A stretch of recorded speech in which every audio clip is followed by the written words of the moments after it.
Bonjour à tous, merci d'être venus. Néanmoins la grève. Mes étudiants à Harvard sont en grève aussi. Ils ne répondent pas à mon courriel. Mais ils ont des raisons aussi. Seulement pour vous rappeler, nous avons un séminaire, un intervenant de mon école, Yarden Katz. Il nous racontera quelque chose sur comme cellules, comment on pourrait imaginer les cellules apprendre des expériences,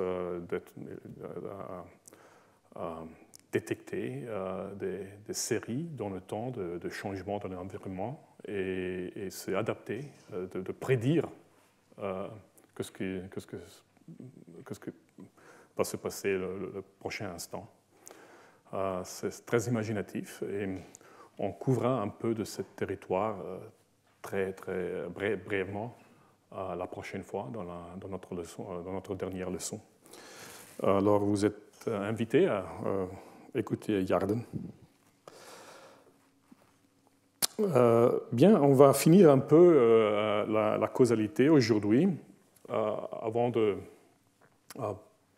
progréder à parler un peu de l'échafaudage combinatoire comme aperçu. Ce que nous avons fait l'autre fois, c'était introduire un peu l'idée d'un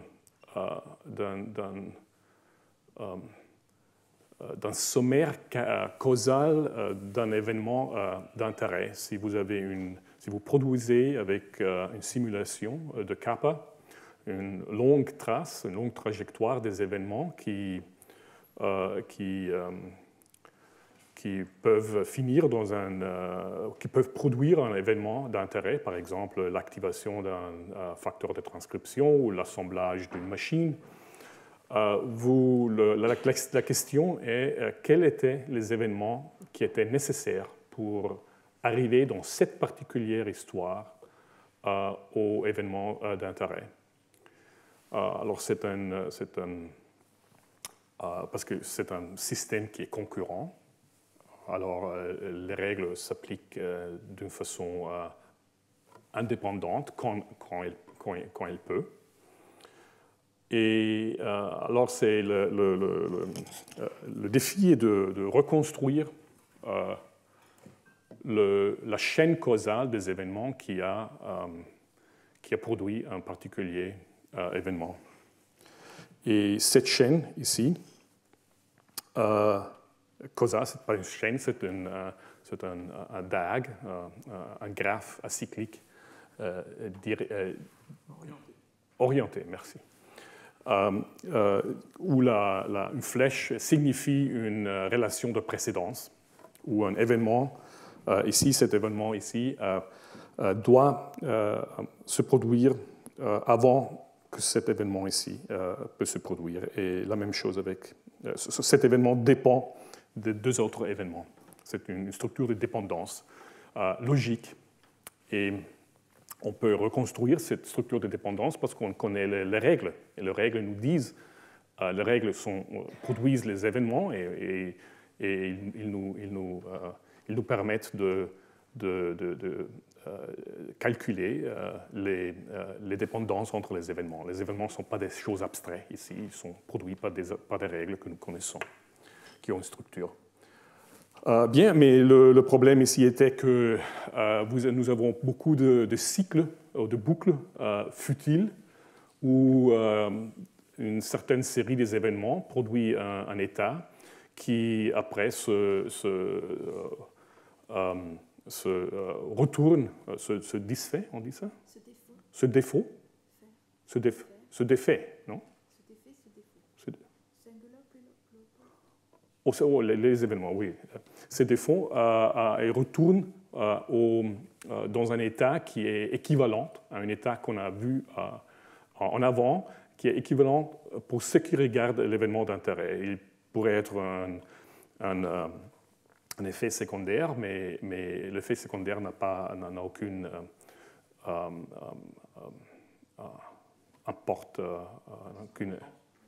importance pour l'effet d'intérêt. Et alors, il faut comprimer cette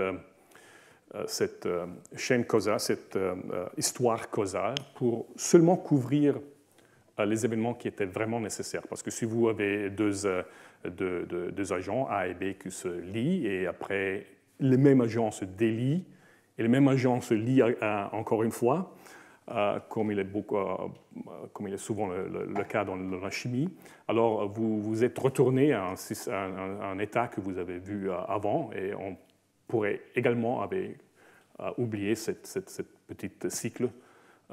Alors, c'est-à-dire, on veut vraiment une histoire nécessaire, c'est une où à chaque moment on progresse, on approche l'événement d'intérêt. Et on fait ça par une compression, un algorithme de compression qui, à la fin, est l'application d'un SAT solver, parce qu'on peut traduire toute cette histoire causale dans des dépendances, dans des propositions de satisfiabilité, et on peut utiliser un SAT solver pour comprimer cette histoire causale dans ce que nous appelons une story, une histoire, qui c'est vraiment seulement, c'est une histoire minimale qui est contenue dans l'histoire causale plus grande. Le processus de minimisation nous donne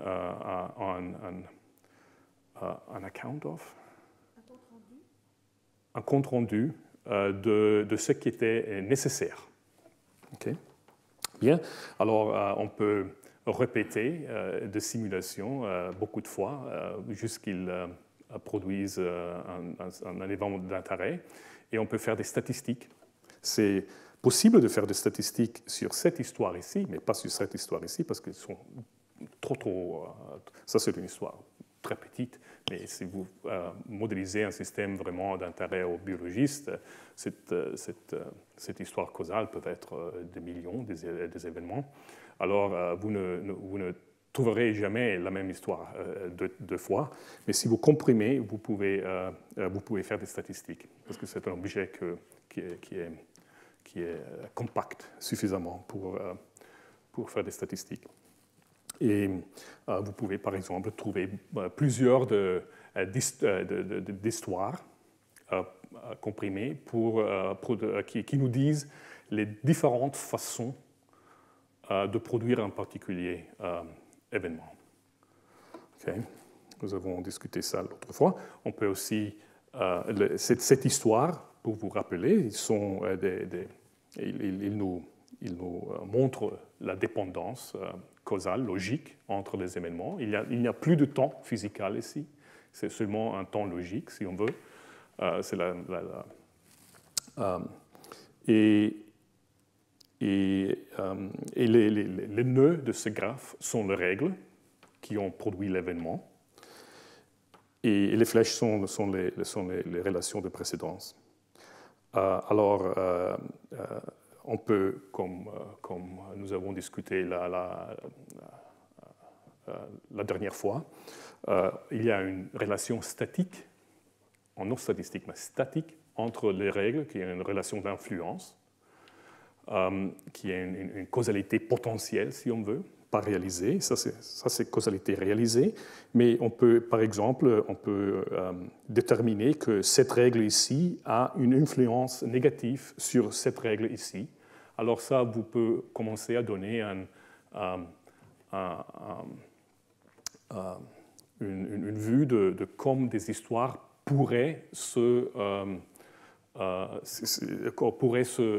influencer un l'autre. Alors, si cet événement d'intérêt est produit par cette histoire ici et par cette histoire ici en parallèle, par exemple, alors cette histoire ici et cette histoire ici, ils ont une tendance de se inhiber un l'autre. Alors, l'idée ici est d'essayer de découpler un peu la structure causale, l'architecture causale d'un système de l'architecture cinétique. Je crois que ça, c'est très important de comprendre parce que si on veut avoir un rendre compte de comme je sors cette salle, alors il faut que je monte les escaliers, je vais à la porte, je presse le bouton de la porte, j'ouvre la porte et je sors. Cette séquence est une séquence qui est robuste à la vitesse avec laquelle je monte les escaliers ou la puissance avec laquelle j'ouvre la porte, etc. Ce n'est pas vulnérable à un changement de ces paramètres. Alors, c'est quelque chose que j'aime appeler la causalité dure. Et il y a une autre, nous verrons dans un instant, il y a une causalité douce, qui est une causalité qui est dans laquelle un événement précède un autre événement, en part parce que le premier événement se produit plus vite, parce que c'est une race condition. Et cet ordre des événements est plus vulnérable, évidemment, aux paramètres du système, au taux de réaction, à l'abondance, etc. Alors, c'est très utile, je crois, d'essayer à diviser, à distinguer entre la causalité dure et la causalité douce, et peut-être aussi, dans un point de vue évolutif, d'essayer de comprendre comme peut-être causalité douce devient causalité dure. Et ça, un système de règles comme kappa est très, parce qu'il nous donne une possibilité de suivre un concept de causalité qui est effectif, qui est très intéressant. Il nous donne la possibilité de commencer à distinguer entre ce type de causalité. C'est très difficile de faire ça avec un système d'équation différentielle. Bien. Alors, je continue avec une autre. Nous avons introduit à la fin de la leçon dernière un petit, brièvement, un autre alternatif concept de la causalité, qui est une causalité qui est définie par le contrefactuel. Dans cette causalité, l'idée de cette causalité, et peut-être si vous vous souvenez, est visualisée par cet exemple. Dans cet exemple, vous avez une balle rouge qui va dans un goal, et s'il est laissé à soi-même. Ici, vous avez une interaction entre une balle verte et une balle rouge. Et dans ce cas, la question est, est-ce que l'interaction entre la balle verte et la balle rouge est une cause de la balle rouge, de l'entrée dans le goal de la balle rouge? Et ça, c'est une question. Et pour répondre à cette question, c'est utile à contempler une autre situation, une situation où nous avons un... Oups, qu'est-ce que j'ai fait? Sorry.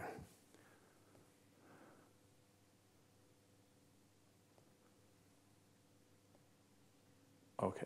Où nous avons un obstacle. Maintenant, on met la même interaction entre verte et rouge, et on peut se demander, se poser la même question. Et dans l'idée contrefactuelle de la causalité, dans le premier cas, ici, l'interaction entre la balle verte et la balle rouge n'est pas une cause. Mais dans ce cas ici, oui, parce que la définition contrefactuelle de la causalité nous dit que l'événement A cause l'événement B seulement si l'absence de A implique l'absence de B. Alors, je le dis en anglais parce que c'est un défi de la concordance de temps.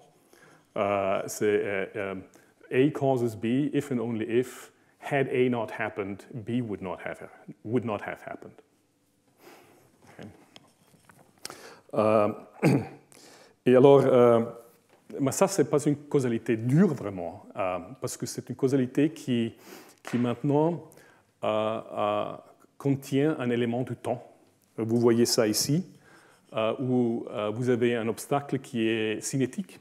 Et alors, dans certains cas, la balle rouge n'est pas impédée, on dit impédée, hindered, dérangée par l'obstacle, mais quelquefois elle est.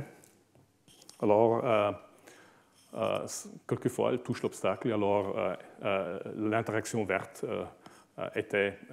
serait utile. Alors, ce n'est plus une causalité dure, c'est vraiment une question de probabilité maintenant et de cinétique. Mais c'est important parce que beaucoup de fois, parce que l'idée de la causalité ici, l'idée est peut-être, la causalité est seulement une étape vers un concept un peu plus vague qu'on pourrait formaliser. C'était le concept d'une explication. Qu'est-ce que c'est une explication? Qu'est-ce que ça veut dire expliquer un système? Et alors, beaucoup de fois, la causalité est un ingrédient, un élément d'une explication, mais ce n'est pas tout. Certainement pas la causalité que nous avons discutée jusqu'à maintenant, parce que cette causalité des histoires est une causalité positive, où la relation entre les événements est toujours une relation contributive, où un événement contribue à l'occurrence d'un autre événement, parce que l'événement contribue à satisfaire les conditions des événements qui suivent. Et alors, c'est toujours un élément positif, mais il peut être aussi qu'un événement A cause un événement C parce qu'il évite l'occurrence d'un événement B qui, si il s'était produit, aurait évité l'événement C. Et alors, c'est ça qu'on veut. Alors, il faut raisonner sur quelque chose qui se n'est pas produit. C'est un peu comme je crois que Eric Smith, en intervenant quelques semaines, il y a quelques semaines, il a mentionné Sherlock Holmes, l'histoire de Silver Blaze, où le détective où il discute avec le détective, l'officier de la police, et l'officier dit « Nous avons couvert tout, non, je crois hein ?» Et Sherlock Holmes dit « Non, nous n'avons pas couvert tout parce que nous n'avons pas couvert le fait que le chien n'a pas aboyé. Et le fait qu'il n'a pas aboyé, c'est une indication que c'était un indice, un événement qui ne s'est pas produit et peut être important pour expliquer une situation. Alors, comment faire raisonner avec... Alors, oui. Et alors, qu'est-ce qu'on fait? On fait exactement ce que l'idée contrefactuelle suggère, c'est-à-dire ça c'est... nous avons cette séquence des événements et nous produisons maintenant l'histoire. Et l'histoire, ce sont tous les événements et leur relation de précédence. Et dans notre cas, nous sommes intéressés à la balle rouge entrée dans le goal. Et l'histoire classique de laquelle nous avons parlé avant, c'est exactement cette ici, où rouge se bouge et entre le goal, il n'y a rien. L'histoire classique que nous avons discutée juste avant ne dit rien du verre, parce que les événements de déplacement de verre et de verre déplaçant l'obstacle n'ont aucune, au niveau de règles, si on veut, n'ont aucune dépendance. Alors l'histoire classique complètement ignore le fait que l'interaction avec le verre était, dans ce cas, actuellement essentielle pour l'événement. Alors, qu'est-ce qu'on fait pour découvrir ça? On fait un expériment, une expérience contrefactuelle. On invoque Alors ça, c'est l'histoire factuelle. On évoque la maison Super Counterfax, que c'est quelqu'un qui maintenant bloque la balle verte d'interagir. Alors on ne observe plus cette petite séquence des événements. On observe seulement que rouge se bouge et n'entre pas dans le goal. Elle n'entre plus dans le goal parce que cette histoire ici a été évitée, ne se produit plus parce que nous avons bloqué cet événement ici. Alors nous avons fait une intervention chirurgicale, on dit ? Chirurgicale, précis, d'éliminer exactement un événement. Okay. Et il n'y a pas d'histoire ici parce que rouge, l'événement d'intérêt est rouge qui entre dans le goal, il ne se produit pas. Mais maintenant, nous pouvons faire un merge, une fusion entre les deux expériences. L'expérience factuelle, qui c'est le noir, et l'expérience contrefactuelle. Et maintenant, on peut faire une analyse qui proche à celui que nous avons fait avec les histoires normales, mais maintenant, on fait une comparaison. On essaie de découvrir les relations de précédence ou des inhibitions entre... Les relations de précédence sont toujours des relations entre des événements dans l'histoire factuelle ou dans l'histoire contrefactuelle, mais les dépendances inhibitives, les dépendances négatives, sont toujours des dépendances entre les événements qui se sont produits dans l'histoire factuelle et l'histoire contrefactuelle, ou vice-versa. Alors, les négatifs sont toujours des relations entre des événements dans l'histoire factuelle et contrefactuelle. Les positifs sont toujours entre l'histoire factuelle ou l'histoire contrefactuelle. Et il y a un théorème où on pourrait dire que le fait que c'est un événement ici, l'absence de cet événement ici était important causalement pour obtenir l'événement désiré, que cette absence est toujours liée par un nombre pair, c'est-à-dire even, pair de relations négatives.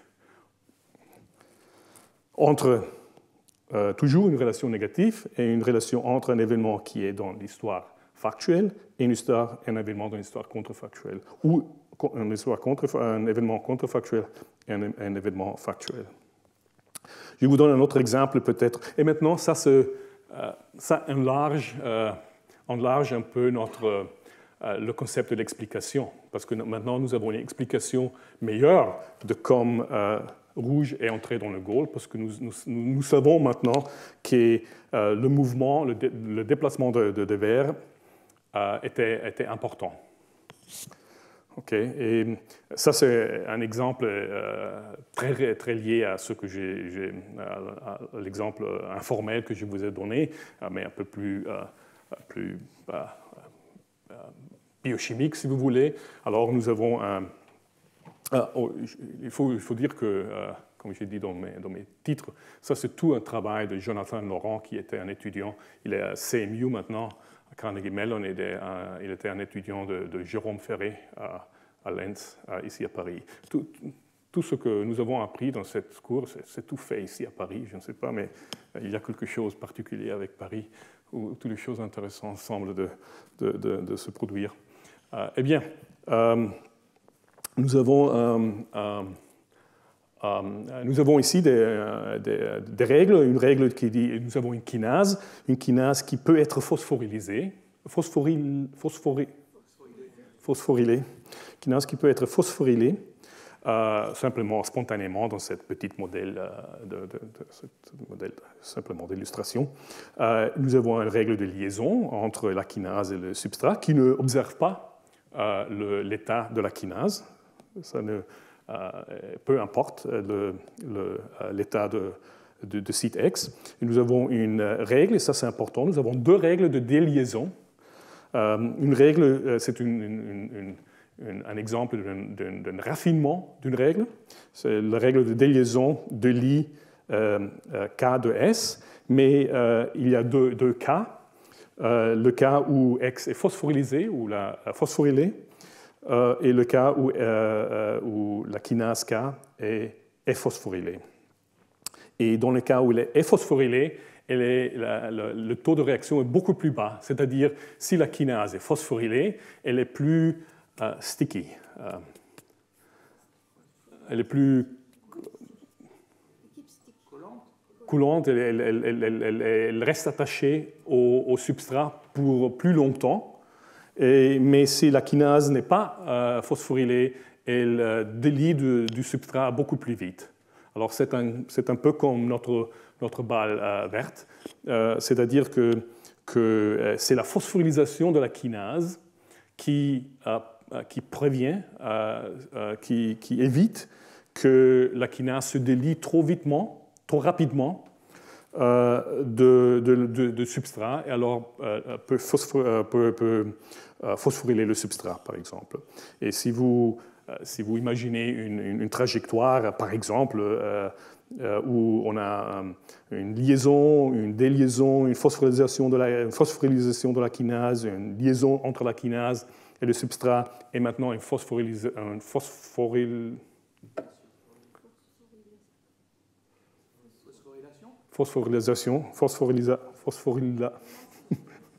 I don't know. Phosphorylation du substrat P, qui est l'événement d'intérêt. Et ça serait l'histoire comprimée que nous avons discutée en avant. Mais ce n'est pas une explanation vraiment très satisfaisante de l'événement, parce que clairement, le fait que la kinase était phosphorylée n'apparaît pas dans cette histoire, mais c'était essentiel. Essentiel, c'est pas dur, c'est douce. Il était avec grande probabilité, il était important que la kinase était phosphorylysée, parce que ça aurait évité que le substrat se délie de la kinase très rapidement. Et dans ce cas, nous n'aurons pas observé la phosphorylation du substrat. Et ça, ce n'est pas contenu dans cette histoire traditionnelle. Et ça en fait, si on élimine cet événement ici, alors on aurait avec grande probabilité observé une déliaison immédiate du substrat de la kinase, et nous n'aurons pas observé la phosphorylation. Et on fait exactement la même analyse comme dans notre cas de balle rouge et balle verte. Vous pouvez regarder ça peut-être sur les diapos en ligne pour réfléchir un peu plus, avec plus de temps sur ce cas. Mais c'est exactement la même chose. Alors, l'influence, oui. J'explique ici un peu plus en détail ce que c'est une influence négative. L'influence négative, essentiellement, c'est l'identification du dernier événement dans une trajectoire factuelle. Ici, tous les événements qui sont noirs sont dans la trajectoire, dans l'histoire factuelle. L'événement qui est cerclé par le rouge, c'est un événement qui est uniquement dans la trace contrefactuelle. Et les événements qui sont en caractère gras sont des événements les événements qui sont gras sont uniquement dans la factuelle. Ceux qui sont noirs sont des événements qui se produisent tous les deux, des trajectoires, et le rouge seulement dans la contrefactuelle. Et une influence négative, une influence préventative, si on veut, et l'identification du dernier événement dans la trace factuelle qui a mis l'état, qui a détruit, si on veut, un état qui aurait été nécessaire pour un événement dans la dans la trace contrefactuelle. C'est-à-dire, PK a changé l'état d'une façon qui maintenant prévient l'occurrence de la déliaison. Et ça entoure le fait que la déliaison ne s'est pas produite dans la trace factuelle, prévient. S'il serait produit dans la trace factuelle, il aurait prévenu la phosphorylation. C'est la même chose comme les balles. Bien, alors comment on fait ça? Il faut formaliser un peu comment est-ce qu'on met en pratique cette idée de l'analyse contrefactuelle. Et ça, c'est un problème intéressant parce que c'est un peu la question, qu'est-ce que ça veut dire? Les expérimentalistes, on dit expérimentalistes, les expérimentalistes sont complètement à l'aise avec ce raisonnement. Parce que si vous faites des expériences en biologie, en labo, c'est ça que vous pensez tous les jours, parce que c'est l'idée des expériences contrôlées. Okay? Un counterfactual est une expérience contrôlée, parce que vous détruisez un gène, par exemple, et vous comparez une histoire factuelle, c'est la bactérie avec le gène et la bactérie sans le gène. C'est exactement la même chose. Vous produisez une expérience contrefactuelle, une trajectoire contrefactuelle et vous comparez. Mais comment on fait ça? Comment on formalise ça si vous faites ça sur un ordinateur? Parce que dans un ordinateur, il faut être précis, et parce que dans un ordinateur, à différence de la vie dans le labo, vous pouvez vraiment, en principe, vous pouvez vraiment éliminer des événements singuliers.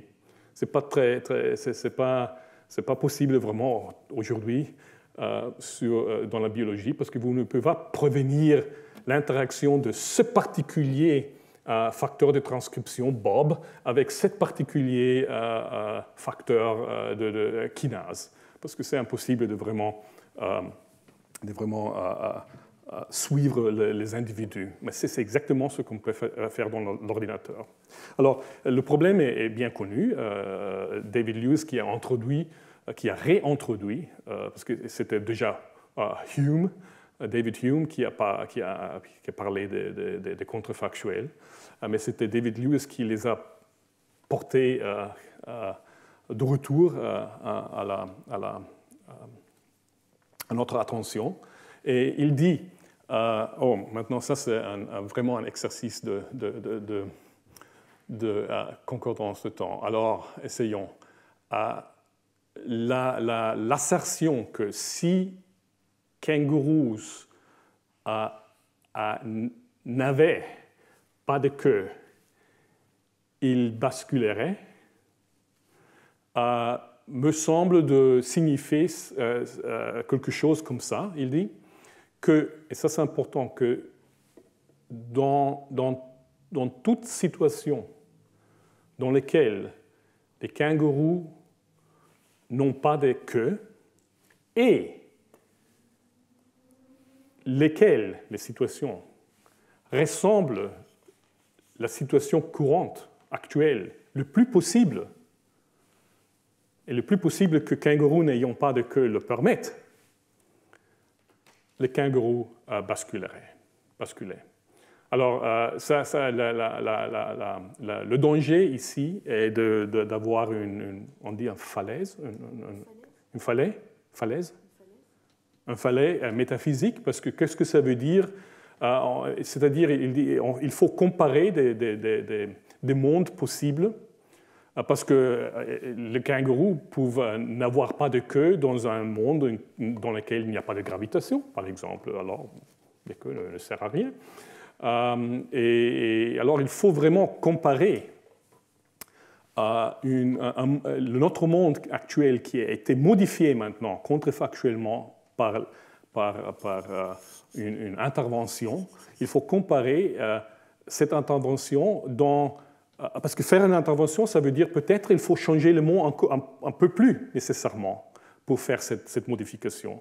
Mais alors, il faut comparer les mondes qui sont les plus proches au monde actuel, les mondes modifiés qui sont plus proches au monde actuel.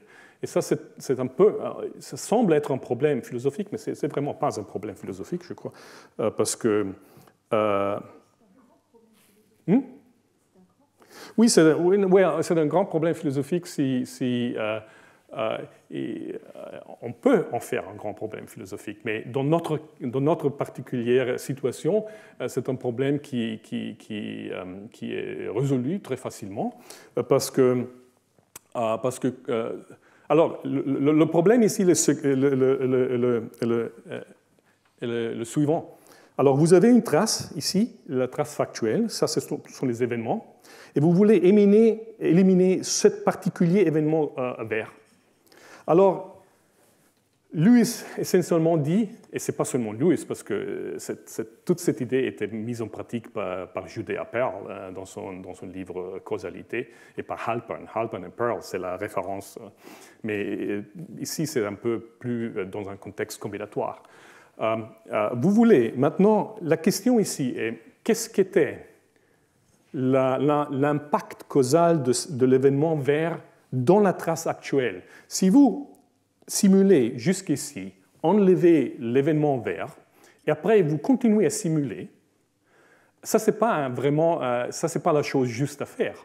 C'est pas la chose juste à faire parce que dans ce cas, vous me dites quelque chose général sur l'impact de l'événement vert.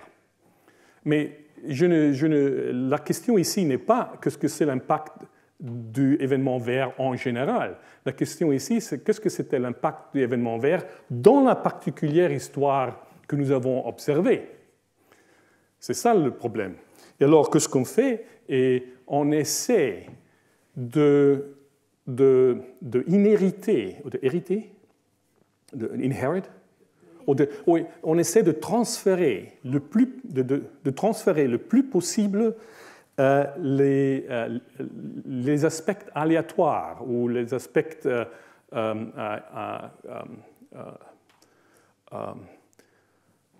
aléatoires sur lesquels sont basés les aspects aléatoires de l'histoire actuelle. Dans l'histoire, il faut conditionner, on dit ça en probabilité, il faut conditionner sur la randomness. Qu'est-ce que tu dis? Il faut conditionner, you have to condition on the randomness of the actual history. Okay. Oui, il faut conditionner sur le caractère aléatoire de l'histoire actuelle. Et on fait ça simplement, c'est-à-dire il faut refaire une simulation qui, après enlever l'événement vert, est probabilistiquement la plus proche à la trace actuelle. Et on fait ça simplement, il y a un argument formal, mathématique, pour formaliser ça. Je vous dis seulement le résultat, l'algorithme, l'opération que vous faites, et parce que ça serait trop long vraiment à expliquer, mais l'idée est, peut-être vous avez une intuition comme ça se vient à passer. Ça, c'est notre trajectoire factuelle. Opérationnellement, alors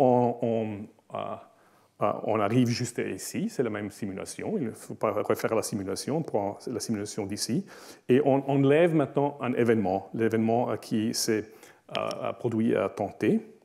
Maintenant, le système, si vous vous souvenez, dans notre cycle de la chaîne de Markov, de CTMC, de la simulation, l'activité du système s'est changée parce que nous avons enlevé un événement. Et avec cette activité qui s'est changée, en base à l'activité, la différence d'activité entre le système factuel et le système contrefactuel, vous calculez la probabilité, le temps jusqu'au prochain événement. Okay, c'est une poisson distribuée, c'est une distribution, c'est un Poisson process, mais avec l'activité qui est la différence, l'activité divergente l'activité qui est différente entre l'histoire actuelle et la contrefactuelle. Alors, vous produisez un delta T jusqu'au prochain événement. Et maintenant, il y a des différents cas où le prochain événement, si le prochain événement si le temps du prochain événement est plutôt du prochain événement dans la trajectoire factuelle, vous exécutez un événement dans la simulation contrefactuelle. Vous appliquez une règle comme on a discuté quelques leçons il y a. Si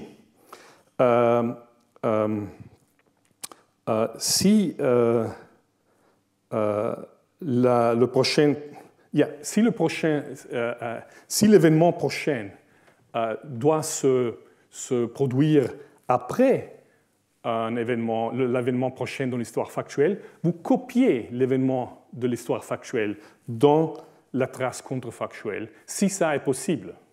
Si ça est possible, ça signifie si on peut toujours faire ça, parce que peut-être le changement du système de notre situation contrefactuelle ne permet plus faire ça. Et dans ce cas, vous augmentez le temps et vous ne faites rien. OK. C'est ça que j'ai dit. Alors ça, c'est tout ce qu'on fait. C'est très simple. C'est-à-dire, de cette façon, vous copiez les plus événements possibles de la situation de l'histoire factuelle dans votre simulation contrefactuelle. Et de cette façon, vous êtes mathématiquement garanti d'être probabilistiquement le plus proche possible à l'histoire factuelle, mais même si vous avez changé, vous avez fait cette intervention. Maintenant, ça c'est théoriquement, peut-être conceptuellement intéressant, mais en pratique, qu'est-ce qui se passe en pratique? En pratique, nous ne sommes pas vraiment intéressés dans une intervention si petite où on élimine un seul événement. On est intéressé plus à l'élimination d'une règle, par exemple. C'est-à-dire, nous ne sommes pas intéressés toujours à éviter ou à éliminer l'événement dans lequel un particulier kinase c'est lié à un particulier substrat, que c'est un événement. Nous sommes plus intéressés à une kinase qui ne se peut plus lier au substrat, tout court. Et ça, c'est beaucoup des événements où l'élimination d'une règle, c'est tout un ensemble des événements qui on élimine si on élimine une règle. Et maintenant, il y a beaucoup de trous qu'il faut mettre dans la trace factuelle. Et à ce moment-là, la divergence entre la trace contrefactuelle et la trace factuelle, c'est si grande que vous presque jamais plus héritez des événements, vous jamais plus transférez les événements de l'histoire factuelle dans l'histoire contrefactuelle. Alors c'est presque comme resimuler le système de nouveau, ayant éliminé les événements qu'on veut éliminer. Alors c'est-à-dire, c'est plus une digression théorique que nous avons fait maintenant. Mais en pratique, on peut vraiment, si vos interventions sont grandes, c'est-à-dire s'ils couvrent beaucoup des événements, alors c'est pratiquement, vous êtes OK à resimuler le système sans essayer d'être trop proche probabilistiquement parce que ça n'a aucun import. Et c'est exactement ce qu'on fait dans le labo, parce que si vous éliminez un gène, vous n'éliminez pas un particulier événement, vous éliminez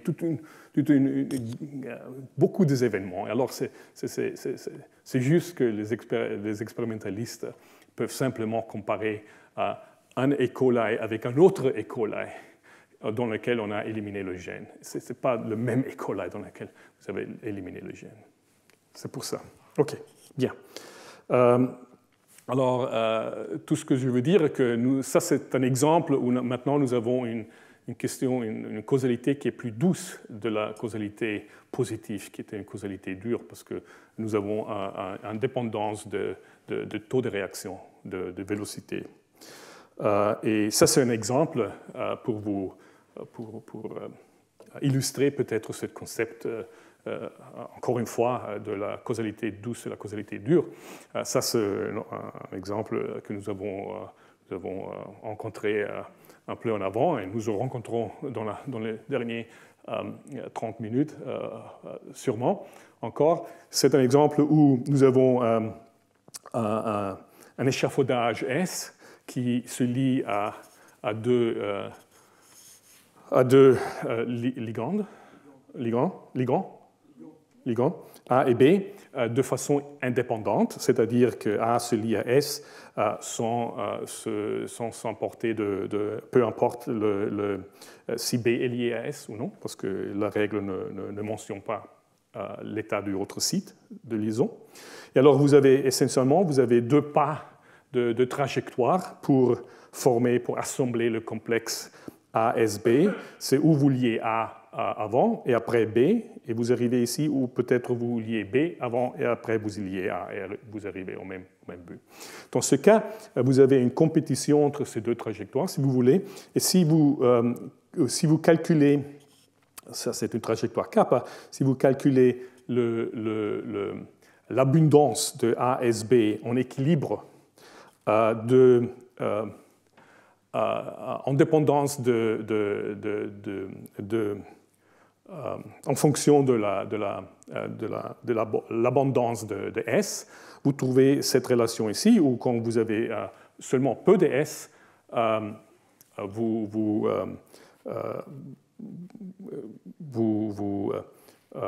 vous facilitez l'encontre entre A et B, parce que A et B se lient au même S. Si vous avez trop de S, vous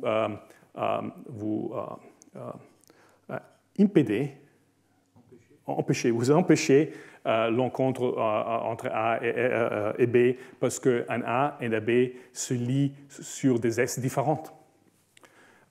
Et c'est une compétition. Alors, si vous avez beaucoup de S, vous formez ça et vous formez ça, mais ces deux complexes ne peuvent pas s'interagir. Et alors, tout ça.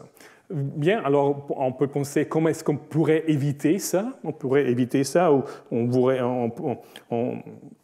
veut par exemple atteindre ce sommet et après être constante sur ce sommet, si elle est possible, éviter le collapse.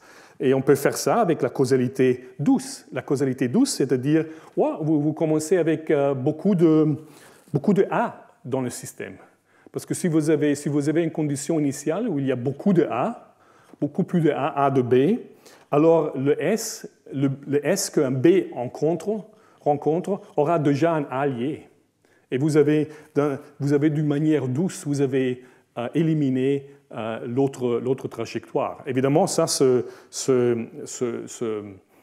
fonctionne seulement jusqu'à un moment où S commence à excéder l'abondance de A.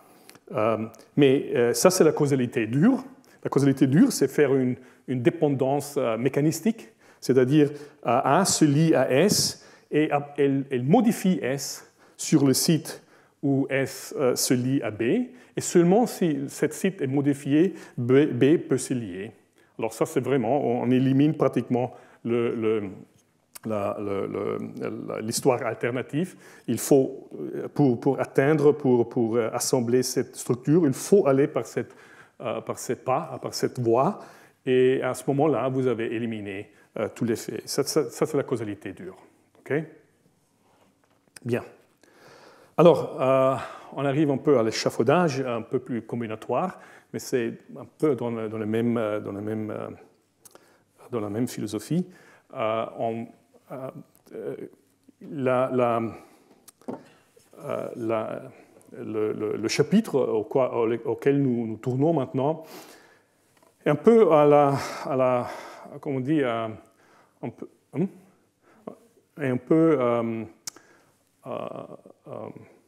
c'est inspiré par kappa, mais on ne finit pas avec kappa. C'est dans une situation dans laquelle nous sommes maintenant dans une particulière recherche dans mon groupe. On essaie de faire un modèle, peut-être le modèle plus mécanistique, plus détaillé qu'on n'a jamais fait sur un particulier système de signalisation, le système WINT.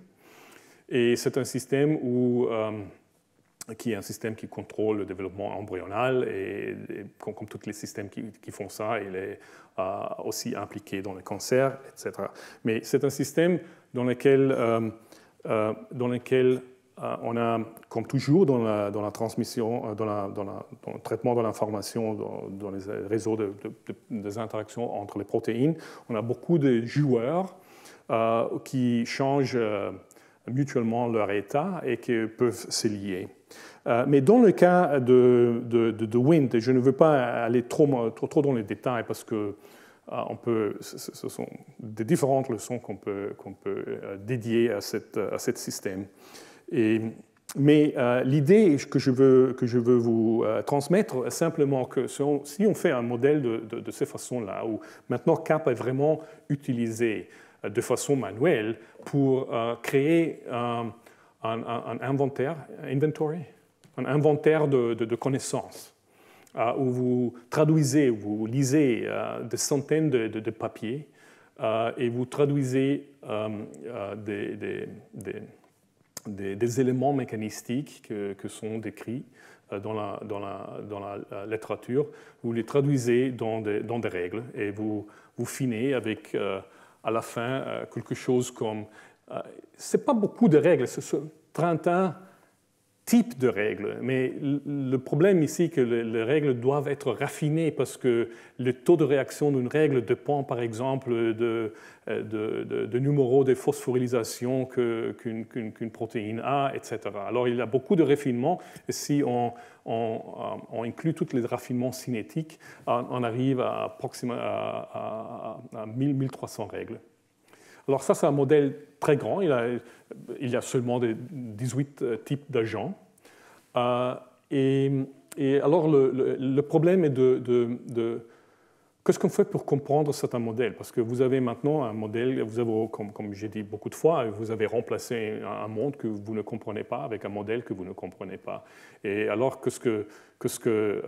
mais c'est ça, le point de kappa. Il n'y a pas un point de kappa, parce que kappa peut, comme je vous ai dit quelques leçons avant, peut être utilisé comme un système très pratique pour poursuivre des questions dans la physique statistique. C'est-à-dire on peut faire des modèles petits, si on veut, mais il peut également servir à faire des modèles très grands, qui sont vraiment des inventoires inventaire de connaissances. Et comme vous avez eu l'occasion d'écouter Jean Krivine il y a quelques semaines, qui nous a raconté sur ses efforts de construire un système logique pour nous aider de façon automatique à fusionner des différentes connaissances et de compiler cette connaissance dans des règles. Ça, c'est un projet extrêmement intéressant, mais c'est très futuristique, mais ce serait absolument utile d'avoir un peu un assistant automatique pour la modélisation qui est basé vraiment sur des aspects formels. Eh bien, alors... mais toujours, alors il faut approcher un modèle complexe exactement comme un expérimentaliste. Vous avez un labo et vous avez un animal. C'est un animal dans votre ordinateur, mais il faut avoir des instruments pour l'analyse, et beaucoup des instruments existent aujourd'hui, mais ils ne sont pas encore intégrés d'une façon que sont utilisables pour le non-geek. Alors, c'est un peu la situation que vous avez eue dans les labos quand il n'y avait pas de kits que vous pouvez acheter, et alors il faut faire tout vous-même. Et ça, c'est un peu la condition aujourd'hui. Mais je crois que dans cette question des générations, qu'on arrive à trouver les meilleures pratiques et des instruments pour pouvoir analyser d'une façon semi-empirique dans votre ordinateur des modèles complexes. Mais une autre... j'ai produit ça c'est pas... Oui, ça c'est un modèle grand. Alors, comment est-ce que vous comprenez une chose comme ça? Eh bien, l'idée...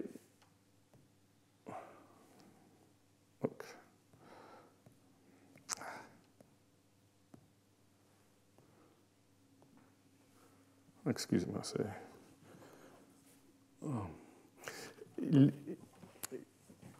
Une autre approche, évidemment, c'est on espère qu'avec ces instruments, quand vous analysez un modèle complexe, que vous vous mettez dans une position de comprendre, d'avoir une compréhension initiale de peut-être qu'est-ce que ce sont qu'est-ce que c'est l'essentiel, s'il y en a, d'un particulier système. Alors l'idée ici est un peu comme Wittgenstein's ladder, de monter une échelle de compréhension et après on se disfait du modèle Kappa parce qu'on a compris peut-être un noyau essentiel d'un système et on peut l'approcher avec la modélisation un peu plus traditionnelle et des traitements de physique statistique. Et c'est ce que nous faisons maintenant un peu. Mais pour vous donner une idée du problème qu'on rencontre, qui je crois est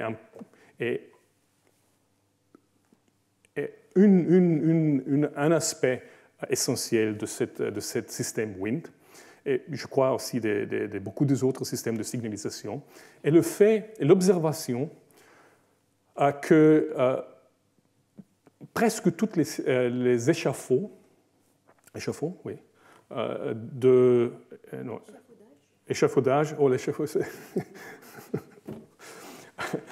presque tous les échafaudages peuvent se polymériser. Alors, ça, c'est une situation extrêmement intéressante, parce que ici, vous avez une situation où ça, ce sont les complexes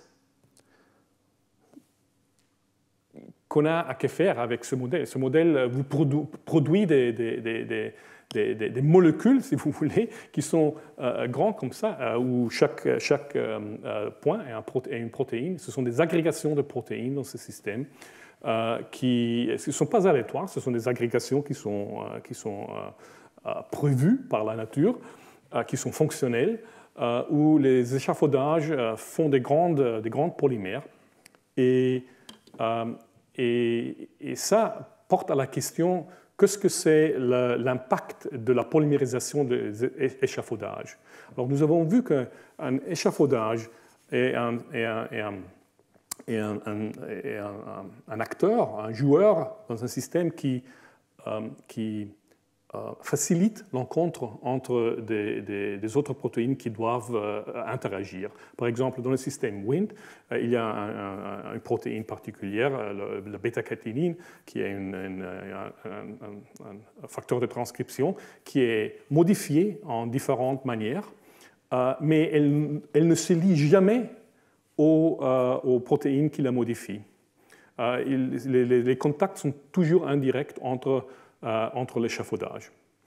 Évidemment, quand une kinase phosphorylie la bêta-caténine, il y a un contact, mais ce n'est pas un contact de liaison, c'est un contact de réaction, de modification. Alors,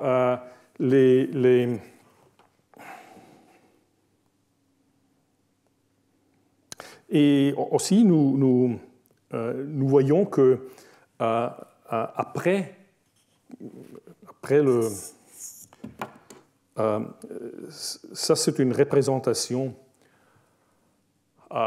Chaque rectangle ici est une molécule dans le système et la dimension, la surface de cet rectangle vous indique la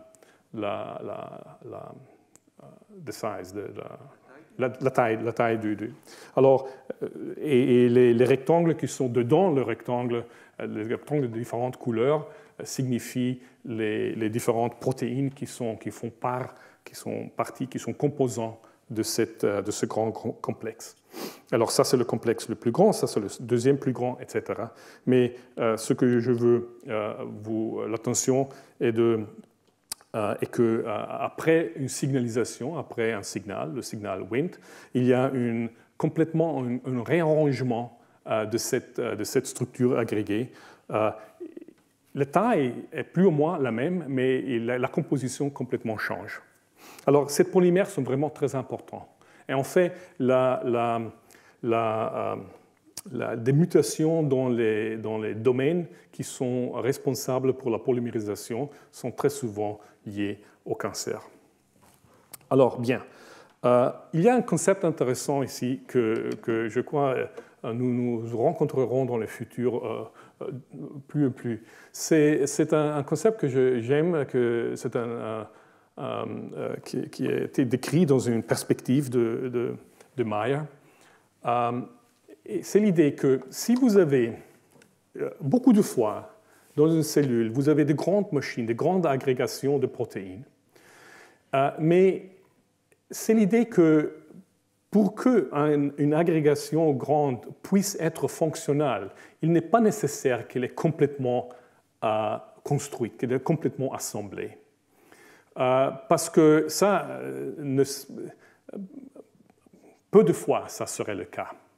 Mais que plutôt, vous avez un ensemble statistique des assemblages partiels. Et que c'est l'ensemble statistique d'assemblage partiel qui se comporte comme si vous auriez un assemblage complet. C'est un peu l'idée que nous avons aussi rencontrée dans la deuxième leçon, je crois, de la quasi-spécies dans les virus, où on n'a jamais seulement une séquence. Une espèce de virus n'est pas seulement une seule séquence, mais c'est une séquence avec un nuage des autres séquences qui sont produites par des mutations. Ça, c'est un peu il n'y a pas de mutation ici, mais c'est une idée simile où vous n'avez... Et évidemment, il doit être le cas le moment que vous avez la polymérisation, parce que quand vous avez une polymérisation, vous n'avez plus de stoichiométrie, parce qu'on ne peut pas dire que le complexe fonctionnel ici est un qui contient exactement 5 copies d'une particulière protéine, parce que si la protéine polymérise, il y a une distribution de longueur. Alors il n'y a plus le complexe. Toute l'idée d'un complexe platonique, stoichiométrique, s'en va. Et il faut vraiment traiter l'ensemble. Et je crois que c'est une idée intéressante. Alors, on a fait un petit modèle pour vous illustrer un peu ce que se passe.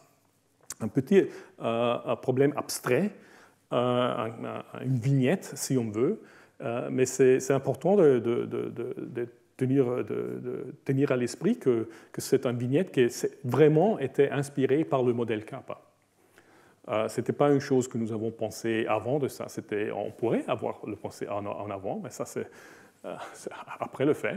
Mais c'est vraiment la compréhension que le modèle Kappa nous a donnée, que nous a poussé à contempler un modèle de ce type-là. Alors, nous avons un petit monde où nous avons un échafaudage S.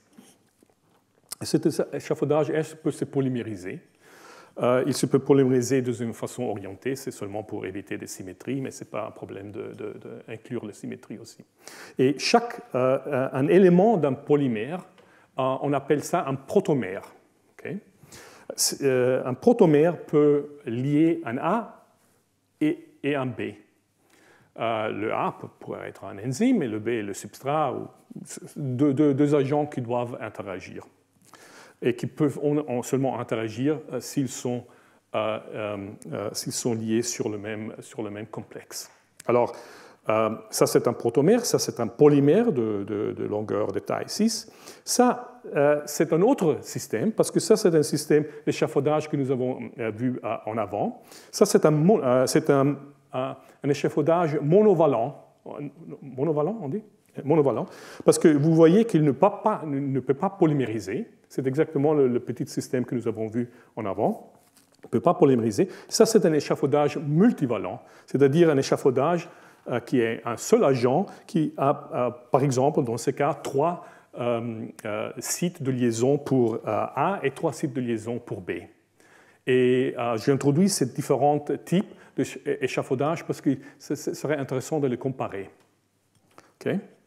Alors, ça seulement pour la nomenclature. Et l'idée est que sur toutes les A qui sont liées sur le même complexe peuvent agir, peuvent interagir avec tous les S qui sont liés sur le même complexe. Alors, dans ce cas, nous appelons ça le potentiel catalytique d'un complexe. Okay. Alors, l'idée ici, c'est la majeure assumption, l'hypothèse que nous faisons ici, c'est une hypothèse assez je crois, limitée, mais ce qu'on peut faire au moment, et c'est qu'avant d'une réaction entre un A et un S, il y a un équilibre de cette structure ici. Okay? Alors, vous imaginez que vous avez un système où vous avez une distribution de longueur, une distribution de taille de cette complexe. Chaque taille est occupée par un certain nombre de A et de S, dépendant à l'abondance de A et de S et dépendant de l'affinité de liaison. Ça, ce sont tous des paramètres. Et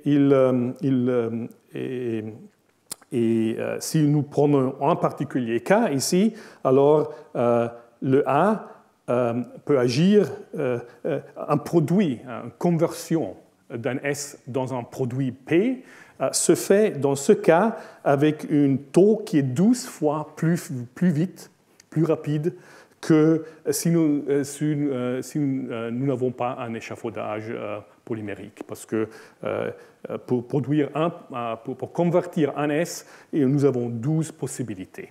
Okay? Ça, c'est l'idée de base. Alors, dans ce cadre, un échafaudage ressemble un peu à un compartiment, parce qu'un compartiment fait la même chose. Un compartiment augmente la concentration locale des agents qui doivent interagir, et alors il facilite, il fait tout plus rapide. Mais dans ce cas, il serait beaucoup plus difficile de construire un vésicule ou un compartiment.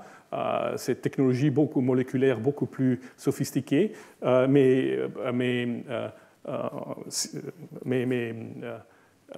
contrôler la polymérisation, ou le degré de polymérisation d'un échafaudage, comme ça, c'est beaucoup plus facile parce que vous avez on peut le réguler à travers l'affinité de polymérisation et le nombre de S dans le système. Alors, c'est beaucoup plus facile à réguler, mais il se comporte comme un compartiment. Okay? C'est ça, je crois, la relevance de tout ça. Alors, bon, ça, c'est le potentiel catalytique. Alors, par exemple, dans un système, ça, c'est peut-être un snapshot d'un système où vous avez différentes tailles de polymères, et cette polymère ici, par l'occupance qu'il a, contribue aux états avec un potentiel catalytique de 9. Celui-ci avec un potentiel catalytique de 1, ceci 0 parce qu'il n'y a pas un partenaire, ceci avec 1, ceci avec 4, etc. Vous sommez tous les potentiels catalytiques de chaque complexe pour avoir le potentiel catalytique de l'état du système, de ce particulier état du système. Okay? Alors la question est la suivante. C'est comme une généralisation de Michaelis-Menten, mais c'est une généralisation intéressante, je crois. Alors, dans Michaelis-Menten, où vous n'avez pas d'échafaudage, où l'enzyme et le substrat se lient directement, vous avez votre à votre fonction de taux qui est notre hyperbole bien connue. Si le A et le B sont en équilibre, vraiment en équilibre, où cette équilibration est beaucoup plus vite que la réaction catalytique, alors on peut calculer cette taux exactement, parce que dans cette calculation, il n'y a rien de mauvais avec cette calculation. Le problème est seulement qu'il dépend de la concentration de B libre. Et c'est beaucoup mieux d'avoir une expression qui dépend seulement de paramètres que vous connaissez, c'est-à-dire la concentration totale de B, la concentration totale de A, et les paramètres cinétiques comme les affinités. Alors ça, c'est élémentaire de calculer. C'est simplement l'équilibre de cette réaction ici. C'est facile à calculer. Et on retournera à cette forme, parce que c'est une forme intéressante. Et je n'ai pas réalisé la significance de cette forme jusqu'à après le fait. Bien, on veut faire exactement la même chose, mais maintenant pour un système où nous avons un échafaudage, et l'échafaudage peut se polymériser. Alors c'est la même chose, vous avez un état du système, et avec un certain taux, vous produisez un produit. Qu'est-ce que c'est la loi qui nous donne le changement de produit, qui nous décrit la production de P? Et c'est exactement le taux de réaction K4, catalytique, multiplié par le potentiel catalytique de ce système ici. Alors, il faut calculer le potentiel catalytique. Bien, comment on fait ça? Alors, en général, si vous avez... Alors, il y a deux façons pour approcher ça, et je crois qu'il faut que je sois un peu plus vite. Une approche où nous traitons le système comme un système continu, c'est-à-dire, évidemment, les tailles de nos complexes sont discrètes, parce que vous avez longueur 1, 2, 3, 4, 7, mais vous avez des concentrations. Vous calculez avec les concentrations. Si vous calculez avec les concentrations, il n'y a pas de polymère plus grand, parce que la longueur des polymères peut être infinie, parce que les concentrations sont des nombres réels. L'autre approche, c'est aussi une approche que nous avons faite, c'est une approche où vous avez vraiment des nombres de particules. Alors, vous avez un système discret, et alors vous avez une taille maximale d'un complexe, parce que vous n'avez pas à avoir un polymère qui est plus grand du nombre de monomères, de protomères que vous avez dans le système. Ce sont deux traitements différents. Mais le traitement continu, c'est un traitement qui nous donne déjà quelques insights. Bien. Si vous avez un système en équilibre, qui est un système comme celui-ci que nous avons, où il se traite de faire des liaisons et des liaisons, c'est seulement de formation de complexes. Alors vous pouvez immédiatement écrire la concentration d'équilibre d'un complexe arbitraire, parce que ce serait le produit de l'énergie de ce complexe, de l'exponentielle de l'énergie. C'était le produit des affinités, simplement parce que la différence énergétique entre deux complexes, c'est seulement l'énergie dans ces complexes est toujours dans les liaisons. Et alors, c'est le produit de l'énergie des affinités et des concentrations de composants du complexe, les concentrations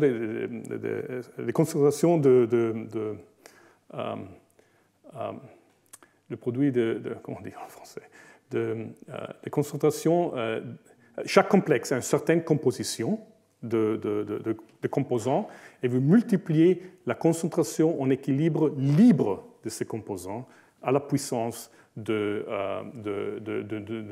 nombre d'occurrences dans le complexe. Alors, dans le cas d'une polymérisation seulement, c'est utile de regarder seulement la polymérisation pour un moment. Un polymère, la concentration en équilibre d'un polymère de longueur n est simplement, j'avais dit, le produit de l'énergie, de l'exponentielle de l'énergie. Et nous avons un n minus 1 lien. Alors, c'est sigma à la puissance de n minus 1. Sigma, c'est l'affinité, c'est l'exponentielle de l'énergie de la liaison entre deux protomères, multiplié par la concentration libre des échafaudages.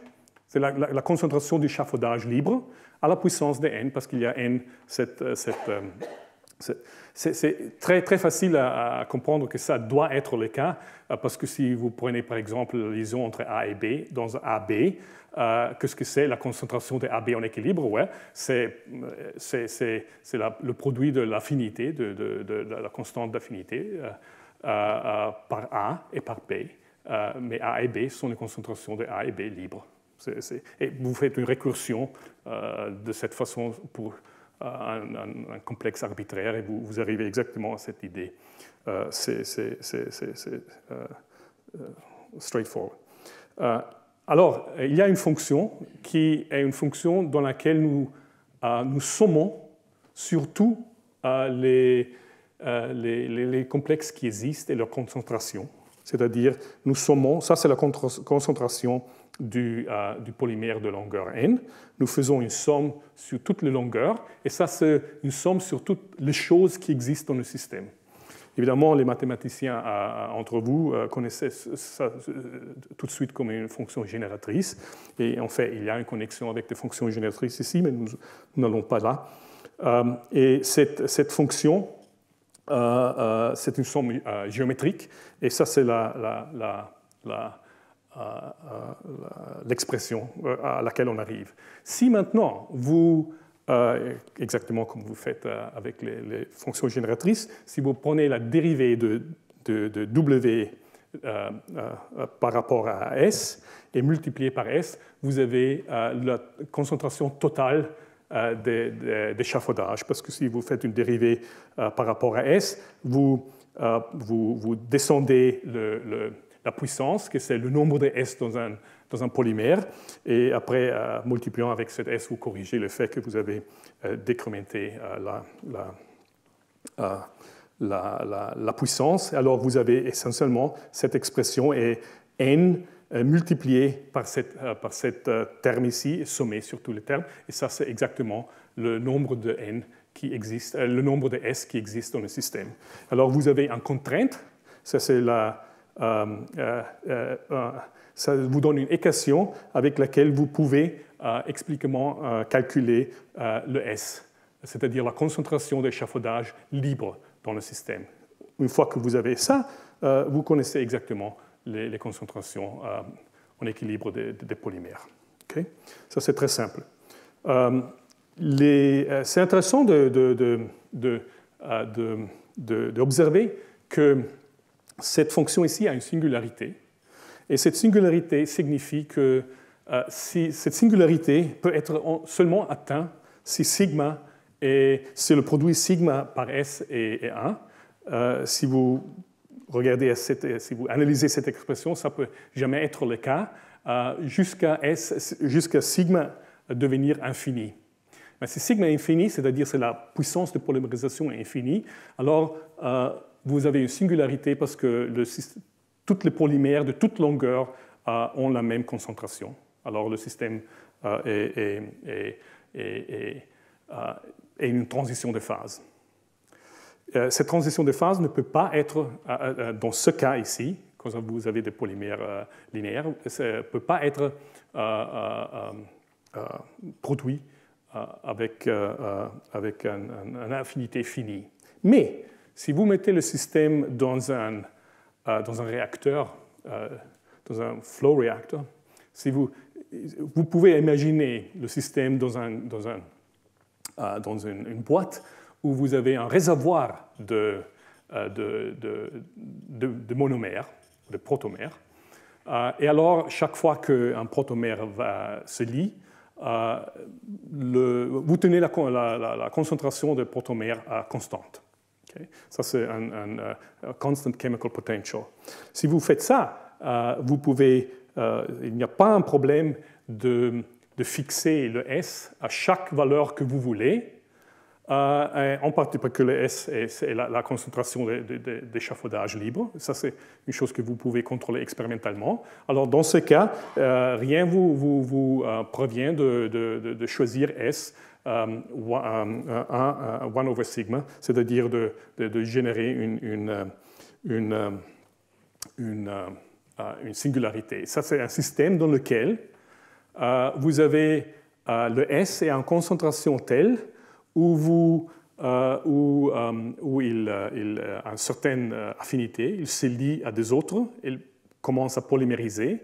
Chaque fois qu'il polymérise, un nouveau S vous est donné de réservoir, et ça commence peut produire une transition de phase. Ce n'est pas un problème.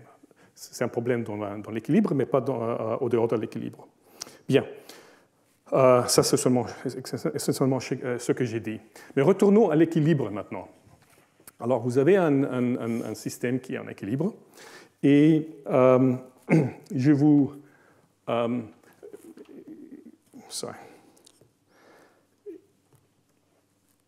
La même calculation que je vous dis, on peut faire avec les ligands A et B pour calculer le potentiel catalytique de ce système.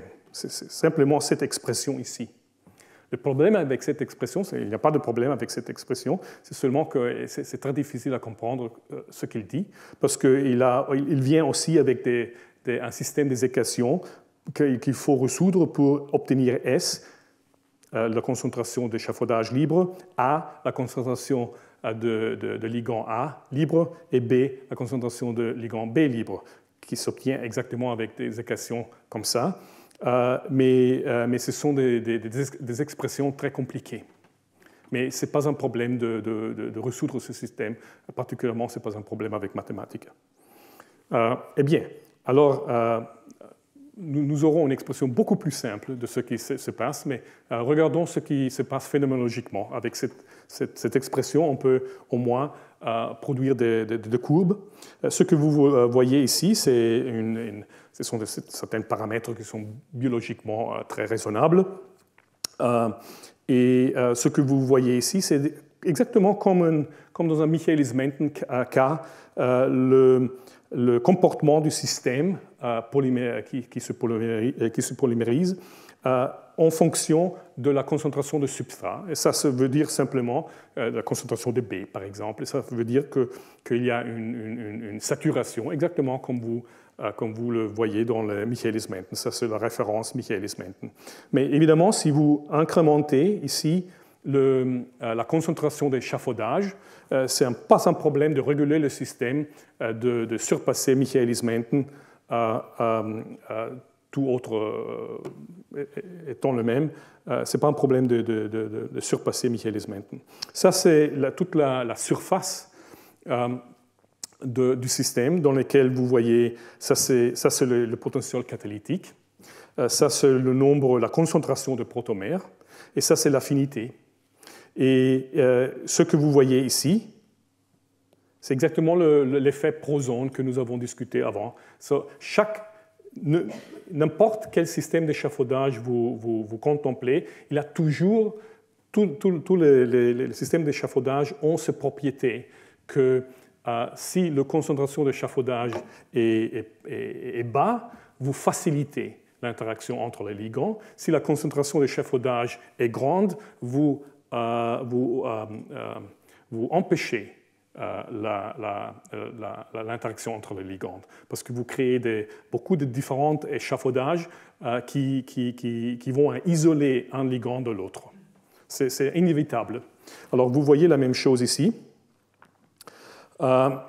Mais vous voyez aussi qu'il n'y a pas un prosone dans la direction de l'effet que j'ai décrit s'appelle l'effet prosone. C'est un nom historique qui vient de l'immunologie. par un test. Mais si vous êtes intéressé, Wikipédia, vous trouvez l'effet Prozone sur Wikipédia. Mais l'effet Prozone existe seulement dans la dimension de la concentration des protomères. Il n'existe pas, évidemment, dans la dimension de l'affinité. Si vous incrémentez l'affinité du système, vous n'avez pas ce problème-là. Alors, ça vous dit déjà que s'il y a une régulation de ce système, on devrait attendre la régulation. On expecte que la régulation est dans la dimension de l'affinité et pas nécessairement de la concentration de protomères. Mais c'est intéressant de comparer ce système avec un système où vous n'avez pas une polymérisation, mais des agents qui sont multivalents. Parce qu'un polymère de taille 6, par exemple, pourrait être conceptuellement identique à un seul S, un seul échafaudage avec 6 domaines de liaison entre A et 6 pour B. Et ça, c'est le noyau de toute la situation. Vous pouvez maintenant calculer exactement, avec des moyens différents, pas à travers les équations que je vous ai montrées, vous pouvez calculer dans une voie alternative exactement, dans ce cas ici, le potentiel catalytique d'une fois très simple. Et ça devient un produit de 2 facteurs. Et c'est absolument incroyable, simple. Un facteur, peut-être j'avance ici. En général, en fait, pour tous les échafaudages, vous pouvez calculer le potentiel catalytique. Vous arrivez à une formule de cette façon ici, de cette forme. Il a une forme, c'est un produit de 2 facteurs. Un facteur est le produit, c'est même un produit de 2 probabilités. C'est la probabilité c'est la probabilité qu'il y ait un site. Alors, si vous avez des échafaudages, pour un moment, oubliez, chaque échafaudage a un site pour lier A ou lier B. Oubliez le fait que les sites sont possédés par les échafaudages. Vous avez simplement une concentration de sites dans le système. Okay? Alors, si vous avez un échafaudage une concentration S d'un échafaudage avec 6 sites pour A, 6 sites pour B, vous avez une concentration de sites 6 par S. Okay? Alors, ça, c'est la probabilité qu'un site est occupé par un A. Ça, c'est la probabilité qu'un site est occupé par un B, indépendamment. Et ça, c'est simplement le maximal potentiel catalytique qui peut être achevé par un échafaudage. Alors, dans le cas de notre échafaudage de valence 6, ça serait 6 par 6, c'est 36. Okay? Alors, ce que ça dit, c'est cet terme ici est un terme qui nous donne la probabilité que vous avez... ça, c'est un terme qui ne dépend pas de la partition de sites sur de différentes complexes. Parce que ça ne dépend pas... Ça, c'est le même terme si vous avez un échafaudage qui est multivalent ou le même nombre de sites organisés sur des polymères. Ça dépend seulement du nombre de sites, pas comme les sites sont partitionnés sur de différents objets. Et ça, c'est une quantité qui dépend seulement de la partition des sites sur des objets, mais pas de la cinétique de liaison. Alors c'est en fait, c'est le Prozone, cet effet de facilitation suivi par un empochement, c'est entièrement dû à le fait qu'il y a 2 probabilités ici qui sont multipliées. Dans les cas de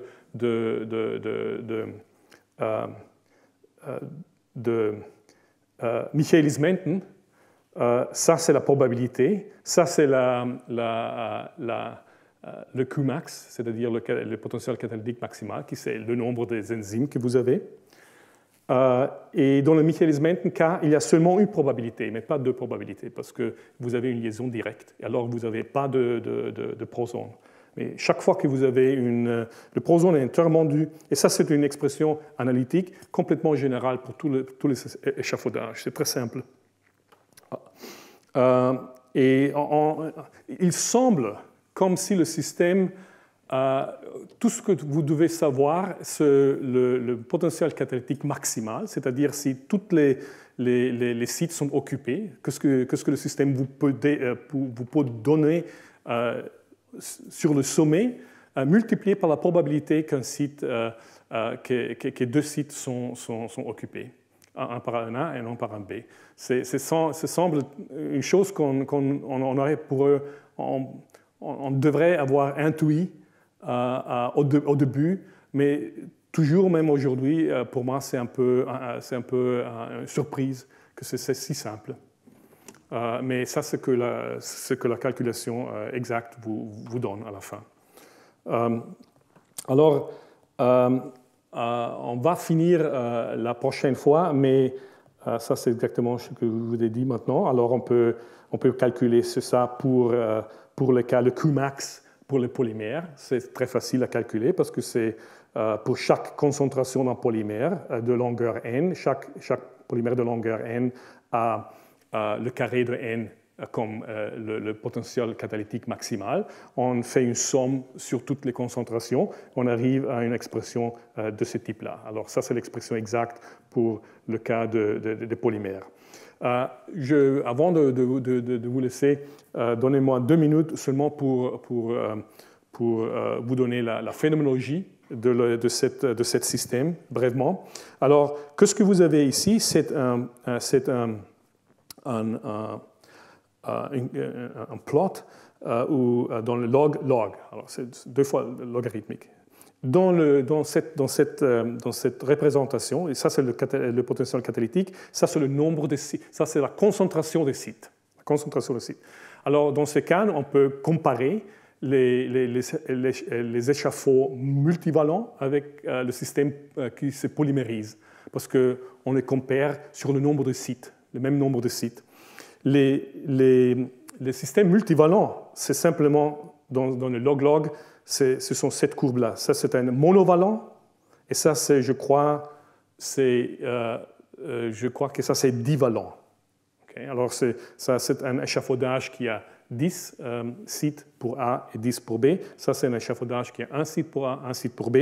Et les autres courbes, la courbe rouge et orange, c'est le système de polymérisation.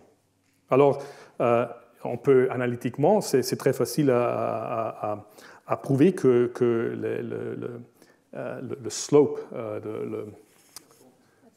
la pente de facilitation est 1, la pente d'empêchement c'est moins 1, mais vous voyez que ce qui se passe avec le système de polymérisation, cette plot vous dit tout. Quand vous avez peu de sites, c'est-à-dire quand vous avez la concentration des sites dans les cas de la polymérisation, c'est exactement la concentration des monomères, parce que chaque monomère a un site. Alors, si vous avez peu de monomères, le système se comporte comme s'il était monovalent. Parce que si vous avez peu de monomères, peu de protomères, il n'y a pas encore de polymérisation. Et nous discuterons la prochaine fois un peu les propriétés générales d'un système de polymérisation, qui sont bien connus, mais ils sont néanmoins intéressants à regarder encore. Alors, si vous avez peu de concentration de S, vous avez peu de polymérisation, et il n'y a pas vraiment une différence entre un système polymérique et un système polyvalent, en particulier monovalent. Et chaque système multivalent, avec une valence plus de 1, fait mieux que le polymère. À un certain moment, le système polymérique commence à polymériser. Quand vous avez suffisamment de monomères, ça commence vraiment à polymériser. Et à ce moment-là, le pendant, c'est ça que vous avez, la pente change de 1 à 2. Alors maintenant, vous avez une croissance de potentiel catalytique qui est beaucoup plus grande qu'un arbitraire système multivalent. Okay? Et quand ce changement s'effectue, dépend évidemment de l'affinité de polymérisation. Alors ça, c'est une affinité de polymérisation plus grande. Alors, d'autres fois, le collapse de l'empêchement de l'encontre entre les ligands est beaucoup plus atténué. Le collapse est beaucoup... Et en fait, la pente est 1,5. Ça, c'est 1, c'est minus 1, et ça, c'est minus 1,5. Alors ça, c'est une façon de traverser le Poisson-effect complètement différente que dans les cas de protéines multivalentes. Et ça, ça se peut expliquer facilement avec les propriétés de la polymérisation, et nous ferons ça la prochaine fois. Merci.